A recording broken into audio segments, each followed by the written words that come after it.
നിർദ്ദേശവും നൽകി. Kerala vision news, Thiruvananthapuram. കൊല്ലത്ത് പാർട്ടി ഫണ്ട് നൽകിയില്ലെന്ന പേരിൽ യുവതിയെ കയ്യേറ്റം ചെയ്തതായും ടിപ്പർ ലോറിയുടെ ചില്ല തകർത്തതായും പരാതി. കൊല്ലം അഞ്ചലിലെ പ്രാദേശിക കോൺഗ്രസ് നേതാക്കൾക്കെതിരെയാണ് അഞ്ചൽ കുരുക്കോൺ സ്വദേശിയായ ശ്രീകുട്ടി പോലീസിൽ പരാതി നൽകിയത്.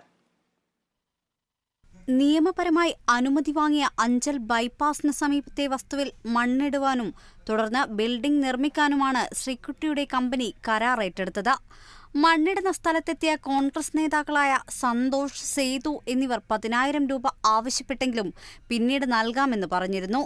ഇതിനിടെയാണ് ഇരുവരുടെയും നേതൃത്വത്തിൽ മണ്ണിടുന്ന സ്ഥലത്തെത്തി ശ്രീകുട്ടിയെ കയ്യേറ്റം ചെയ്യുകയും ടിപ്പർ ലോറി തടഞ്ഞിട്ട് അടിച്ചു തകർത്തതായും ശ്രീകുട്ടി പോലീസിൽ പരാതി നൽകിയത്. 10,000 രൂപ അവർ ചോദിച്ചു. ഞങ്ങളത് തരത്തില്ലെന്ന് പറഞ്ഞിട്ടില്ല, തരാമെന്നേ പറഞ്ഞിട്ടുള്ളൂ.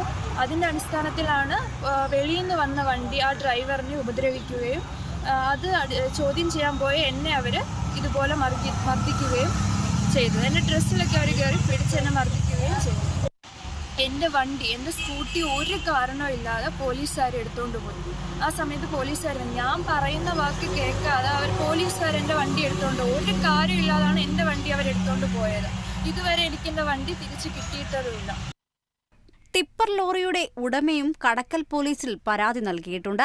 എന്നാൽ ബൈപ്പാസിൽ മഴ സമയത്ത് വെള്ളം ഒലിച്ചുപോകാൻ പൈപ്പ് ലൈൻ കൂടി സ്ഥാപിക്കണമെന്ന് മാത്രമാണ് ആവശ്യപ്പെട്ടതെന്നും യുവതിയെ കയ്യേറ്റം ചെയ്തെന്ന പരാതി അടിസ്ഥാനരഹിതമാണെന്നും പ്രാദേശിക കോൺഗ്രസ് നേതൃത്വം പറഞ്ഞു.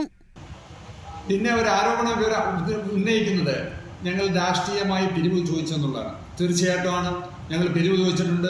അദ്ദേഹത്തെ ഫോൺ ചെയ്ത് പിരിവ് ചോദിച്ചതിൻ്റെ അടിസ്ഥാനത്തിൽ 2,000 രൂപ ഈ പാർട്ടി ഓഫീസിൽ കൊണ്ടെത്തിക്കുകയും അതിന് റെസിപ്റ്റ് കൊടുക്കുകയും ചെയ്തിട്ടുള്ളതാണ്. എന്ന് വെച്ച് സമൂഹത്തിലുള്ള ഏതെങ്കിലും ഒരു വ്യക്തി ഞങ്ങളെ വിളിച്ചൊരു പരാതി പറയുമ്പോൾ അത് 2,000 രൂപ വാങ്ങി എന്നതിൻ്റെ പേരിൽ അവിടെ അനധികൃതമായി മണ്ണിട്ട് നീരൊഴുക്ക് തടസ്സപ്പെടുത്തുന്നു പറയുമ്പോൾ ഞങ്ങൾ അതിനകത്ത് ബന്ധപ്പെട്ടതാണ്. ഇതാണ് അതിൻ്റെ ഒരു വസ്തുത. കേരള വിഷൻ ന്യൂസ്, കൊല്ലം. പത്തനംതിട്ട പന്തളത്ത് വൻ ലഹരി വേട്ട. വാഹന പരിശോധനയ്ക്കിടെ 6 ലക്ഷം രൂപ വിലമതിക്കുന്ന നിരോധിത പുകയില ഉൽപ്പന്നങ്ങൾ പോലീസ് പിടികൂടി. 2 പേർ കസ്റ്റഡിയിൽ.